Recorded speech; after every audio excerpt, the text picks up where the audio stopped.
had a sneaky idea. I bought a pair of sunglasses and pretended to be a blind person. Then I went for an interview at a blind massage center. Since my skills were good, I managed to get the job successfully. I worked as a salesman during the day and pretended to be a blind masseur at night. At first, I thought that would be it. The money that I earned from being a blind masseur was enough to support my family. After working as a blind masseur for 2 weeks, my boss suddenly wanted to talk to me. Your customers all praise your good techniques. They say that you always make them feel very comfortable. I let out a sigh of relief. He then said, "Lucas, since you're doing great, I want to give you an opportunity. Do you want to earn more money?" I was momentarily stunned and immediately nodded. Of course. My boss nodded in satisfaction. I was a little excited. I saw he was staring at me. He suddenly reached out, and it seemed like he wanted to poke my eyes. I shivered and instinctively wanted to dodge. However, I stopped myself just in time. I was pretending to be blind. I should not be able to see anything. If I move, it would give away the truth. His fingers stopped right before my eyes. As I remained motionless, he nodded and grabbed my hands. He said, "Lucas, we provide a hidden service on the top floor. You're in this industry, so you know that some people are more sensitive when they're being massaged. Some of them feel pleasure from it, right?" I nodded. I learned that when I was in vocational school. Besides, during the 2 weeks that I was here, I met customers who were a bit more sensitive than others. They could not bear the stimulation from the massage after a short while. Those who are on the top floor are our VIPs. You have to be careful not to provoke them. If they like your service, you'd be able to earn a lot of money. A little tip from them might be worth more than your salary. My eyes widened behind my sunglasses. It sounded too good to be true. I gulped and immediately said, "Don't worry. I'll do my best." "Good. You can head to the top floor tomorrow. I have high hopes for you." He patted my shoulder and left. I clenched my fist in excitement after he left. After work the next day, I rushed to the massage center. Someone led me to the top floor and into a room. I was shocked when I looked at the furnishings. The room looked very luxurious. An average person would not be able to afford something like this. "Lucas, get ready. The VIP is almost here." The supervisor came in to inform me. I nodded and stood by the door. I lowered my head as I waited, and after a while the door opened. I saw a pair of long legs wrapped in black pantyhose. She was wearing a pair of high heels too. I kept my head low as I said respectfully, "Good evening, miss. I'm Monsieur number 888. I look forward to serving you today. Are you new?" she asked as she stood before me. I nodded. "Yes, Mississippi, look up," she said. I raised my head. Through the sunglasses, I met her eyes. I was completely dumbfounded. Camila Dunn. I could not believe it. Camila was the CEO of our company. Almost all male colleagues fantasized about her. I was no exception. I was a normal man after all, even though I was married. It stirred some feelings in me whenever I saw a beautiful woman like Camila. But I had not expected to see her here. "Take off your sunglasses." "I don't like when people talk to me with sunglasses on," Camila said coldly. I trembled, but I still took off the sunglasses. My eyes were lifeless and unfocused as I stared in front of me. To get hired at this massage center, I had spent a lot of time learning how to pretend to be a blind person. Camila stared intently into my eyes. I did not even dare to blink. She finally looked away just when my eyes were getting sore. I let out a sigh of relief. It was fortunate that I was not very well known in our company as a CEO. She did not know about me. "You look handsome now. Let me see your skills." After she said that, she started to take off her clothes right in front of me. I gulped as she tossed her clothes away.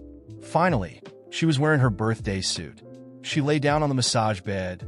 I kept reminding myself not to give anything away. Then I started massaging her. Camila's skin was very soft and smooth to the touch. I massaged as usual, but after a while, Camila seemed dissatisfied. "What are you doing? Didn't your boss teach you how to do this?" I was surprised. Before I could react, she took my hands and pressed them against her lower back. I swallowed hard as my trembling hands started to massage that area. Although I had somewhat guessed this was the type of hidden service on the top floor from what my boss had told me yesterday, I still felt nervous when I actually started doing it. As I continued massaging her, she began to relax. After a while, I could hardly keep myself composed as I looked at her serene expression. I gave my best, and she shivered a few times, clearly pleased with my skills. "You're really good at this," she said after I finished. Camila took a moment to compose herself, and then started smoking. I stood respectfully at her side. She blew a smoke ring in my direction, took out a wad of cash, and placed it on the massage bed. I didn't look at the money at all. I was cautious, suspecting she might be testing me. As expected, I noticed her watching me from the corner of her eye. When she saw I didn't react, she nodded, satisfied. "This is your tip. I'll request your services again next time." She placed the money in my hand. I secretly breathed a sigh of relief. She was very cautious. I pretended to feel the thickness of the stack of cash, and then put on a surprised expression as I thanked her. "Thank you very much." Camila waved her hand, dismissing me. I took the money and slowly left the room. Once outside, I looked at the cash in my hand. It was about $5,000. I found it a bit unbelievable to have received such a large tip for just giving a special massage. I took a deep breath and put the cash in my pocket before heading back to the lounge. After a while, my boss called me in and praised me. He said the client was very pleased with my performance and kept encouraging me to keep up the good work. I, of course, readily agreed. My boss didn't schedule any other clients for me after my session with Camila. It seemed that few clients paid for the top floor service. It was more about quality than quantity. I went home after my shift, but the attractive image of Camila lingered in my mind. I didn't even bother to shower, releasing my pent-up tension with my wife. The next day, I went to my full-time job as usual. But when I reached the office building and was about to enter, I saw Camila arriving by car. I panicked and immediately turned around. Camila didn't notice me as she parked, and I sighed in relief. I needed to avoid her in the office. Otherwise, she might be surprised to find out she was being served by a simple salesman like me. I finished my shift feeling anxious and went straight to my other job. Upon arriving at the massage center, I calmed myself down and prepared for the evening. To my surprise, Camila showed up again right after I had changed into my uniform. She'd had a massage yesterday, so why was she back today? Was she really that interested? I cast a quick glance at her, but when she turned around, I unfocused my eyes and began the session. After yesterday's experience, I was already familiar with her body and knew her sensitive spots. I started with a light warm-up before using my main techniques. Camila sighed softly under my touch. However, toward the end of the massage, she suddenly turned around and pushed me against the massage bed. I was surprised. Though I had imagined scenarios with her before, I had never dared to act on them. But Camila seemed to have lost her composure. She brushed my hands away and tried to pull on my pants. I held onto my pants firmly and quickly said, "No, I don't offer that type of service." Her eyes briefly regained some clarity, but when she noticed my nervousness in a non-threatening way, her interest returned. "Don't you want to?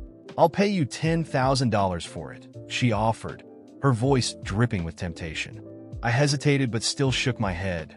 $20,000. My heart raced. $30,000. Camila showed no hesitation. I swallowed hard. $50,000, she whispered, leaning closer. She seemed almost offended by my refusal as she looked at me and, with a soft sigh, leaned in as if to kiss me. As Camila leaned in to kiss me, a shiver ran down my spine. It was a dangerous line, a point of no return. The thought of $50,000 kept echoing in my mind, tempting me, but something deep inside held me back. I took a subtle step backward, trying to refuse without causing a scene, but in that instant, I saw her expression change. Her face, which had been alluring and seductive, transformed completely. She became cold, calculating, and alarmingly observant. Camila kept her gaze on me, eyes narrowing as if she were piecing together a puzzle. I felt the tension in the room rise, and she raised an eyebrow, a cruel smile starting to spread across her lips. "Interesting," she murmured, crossing her arms and studying me like I was some kind of specimen. "Tell me, Lucas, why did you back away?" She paused, her gaze fixed on mine. "Or better yet, how did you know I was so close?" That was when panic set in. I could feel my face flush as my stomach dropped, realizing I had just betrayed my disguise. She was one step away from putting everything together, and I struggled to keep my expression neutral. I could feel cold sweat beading on my back. I desperately searched for an excuse, anything to explain my behavior. But before I could open my mouth, she laughed, a dry, knowing laugh that sent a chill through me. "You really thought you could fool me? Pretending to be blind to get a job?" She shook her head, each word laced with contempt. "That's pathetic." My mind was spinning, trying to make sense of what was happening. How had she figured it out? Had someone reported me? Or had she known all along and was just waiting for this moment to confront me? I felt my mouth go dry as shame and fear paralyzed me. But before I could even attempt to defend myself, Camila turned and snapped her fingers, her authority cutting through the air like a blade. The door opened behind me, and 2 security guards stepped in, their expressions cold and emotionless as they fixed their gaze on me. I was trapped, and any hope of talking my way out was gone. She was in complete control, and anything I said or did would only make things worse. "I knew from the start that you were a fraud, Lucas," she said, looking at me with barely concealed disgust. "This job, this position, it was all a test. You were nothing but a little rat in my experiment." Those words hit me like a slap in the face. All my efforts to provide for my family and sustain my dual employment now felt like a bitter joke. I was starting to realize that every wrong decision I'd made had led me straight into this trap, and now I was entirely at her mercy. Camila took a step closer, relishing my expression of defeat, her gaze filled with disdain. She looked me over as if I were a broken toy, something she could discard at will. With a casual gesture, she signaled for the guards to take hold of me. One of them gripped my arm firmly, while the other positioned himself to block any escape. I was completely cornered. "You know, Lucas," Camila continued, her voice laced with scorn, "there's nothing more despicable than a liar who thinks he can get away with it. Did you really believe you could pretend to be blind and I, of all people, wouldn't notice?" I struggled to speak, shame and desperation choking my words. "Camila, please. I needed this job. My family relies on this money." She laughed, a cold, mocking sound that cut through any illusion of mercy. "Oh, so now you want me to feel sorry for you?" She gave me a look of pure contempt. "Sympathy is for honest people, Lucas, not for liars and opportunists. Do you think you're special? Well, let me show you what happens to people like you." She waved her hand dismissively, and the guards began to drag me out of the room. Panic overwhelmed me. I knew that if she wanted to, she could ruin every part of my life, professionally, personally, financially. Everything I had worked to build could be destroyed with a single word from her. I tried to pull my arm free, but the guard's grip was unyielding, while Camila watched, utterly satisfied with her power over me. As they led me down the corridor, my mind was spinning. She hadn't just discovered my lie. She was prepared to make me pay for it. And I was finally starting to see that every foolish decision I had made, from pretending to be blind to rejecting her kiss, had been carefully manipulated by her to bring me to this humiliating point. I felt like a puppet, with every move controlled by her, leading me toward my downfall. The guards threw me out of the building, shutting the door in my face, leaving me stunned, Camila's words still ringing in my ears. I felt a knot tightening in my throat, the weight of the situation settling over me like a ton of bricks. I was finished. I knew that even if I tried to find work elsewhere, Camila's influence would make sure no one would hire me. It was only a matter of time before word got around. I walked home slowly, each step heavier than the last. My mind was a whirlwind of anger, shame, and despair. I had failed not only as a professional, but as a husband and provider. How could I face my wife? How would she react when she learned not only that I had lost my job, but that our entire life was about to collapse because of my lies? Camila's proposal came as an unexpected shock a few days after the incident. She sent me a direct, cold, and clear message. $100,000 for one last massage, Lucas. After that, I never want to see your face again.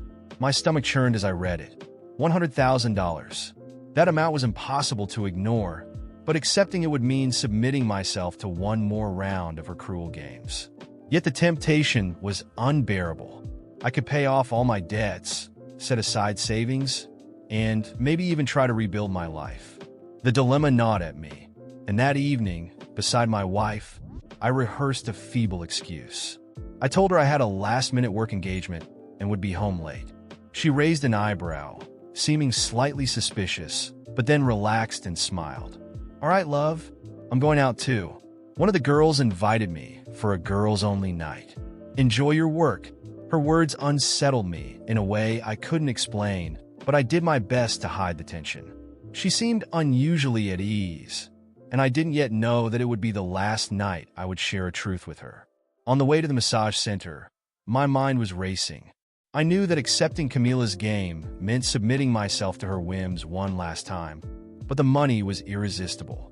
When I arrived, a receptionist greeted me and directed me straight to the top floor, where the client was already waiting. My heart was pounding, and the sense of discomfort was almost tangible. When I entered the room, the ambience was different. Dim lighting, soft music in the background, and a faint floral aroma created an intimate, elegant atmosphere. The client was already lying on the massage table, and I noticed she was blindfolded, which struck me as odd, but I considered it just another one of Camila's games. I swallowed hard and approached her. I began the massage, doing my best to stay composed and not reveal my discomfort.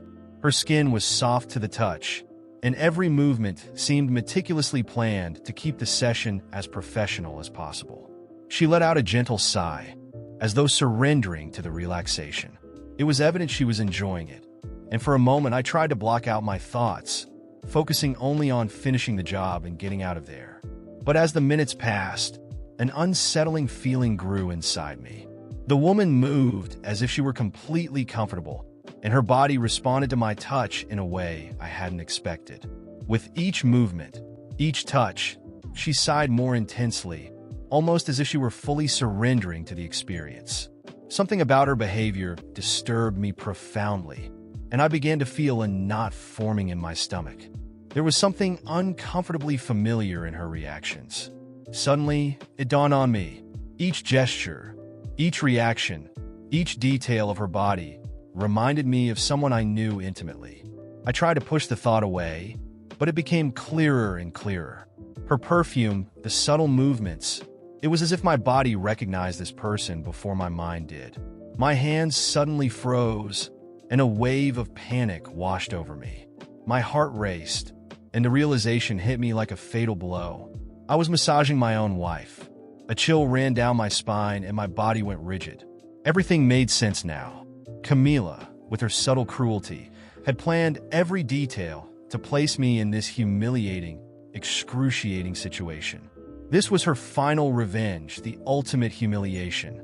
It wasn't just payback for my attempt to deceive her by pretending to be blind. It was her way of showing me just how vulnerable and powerless I was under her control. She had invited my wife, gifted her this prize of an exclusive massage experience, knowing it would be me in the room without her knowing. My wife lay there, motionless, enjoying every second, while I fought to keep my composure. The irony of the situation hit me like a slap in the face. I knew she was enjoying it, that she was experiencing something that clearly pleased her, and it hurt in ways I could never explain. The idea that she was surrendering so naturally to the massage, unaware that it was me, stirred up a mix of anger and pain within me. Finally, I finished the massage. My heart was pounding, and every fiber of my being screamed to get out of that room as quickly as possible. As I pulled back, my wife let out a soft sigh, still relaxed, and I knew I would never be able to look at her the same way again. I left the room feeling like a complete fool, as though every wrong decision I had made had led me straight to rock bottom, all because of Camila's cunning manipulation. Leaving the building, I wandered the streets aimlessly, still in shock, trying to process everything. I had been used, betrayed, and humiliated, and my wife, unknowingly, was at the center of this twisted game. What hurt the most was realizing that, not knowing it was me, she had completely given herself over to the experience. It was a bitter truth that I couldn't shake. Later, at home, I sat on the couch, drowning in heavy silence. After a while, My wife came home, smiling, as if returning from a light, fun night out. She avoided making eye contact and casually offered an excuse about where she'd been, unaware that I knew everything. That was the last straw for me. I realized that the marriage I had fought so hard to maintain was already in ruins. That silent, unintentional betrayal was the final blow. I stood up, and before she could say anything, I asked for a divorce. Her face turned to one of surprise and confusion, and she tried to understand what was happening. But I had no explanations left to give. I didn't want to talk, didn't want to argue. I simply pulled away, gathered my things, and walked out of that house without looking back. The pain of the silent betrayal and Camila's cruel game still echoed in my mind, but what weighed on me the most was knowing I would never be able to forget what my wife had done, even though she hadn't known it was me.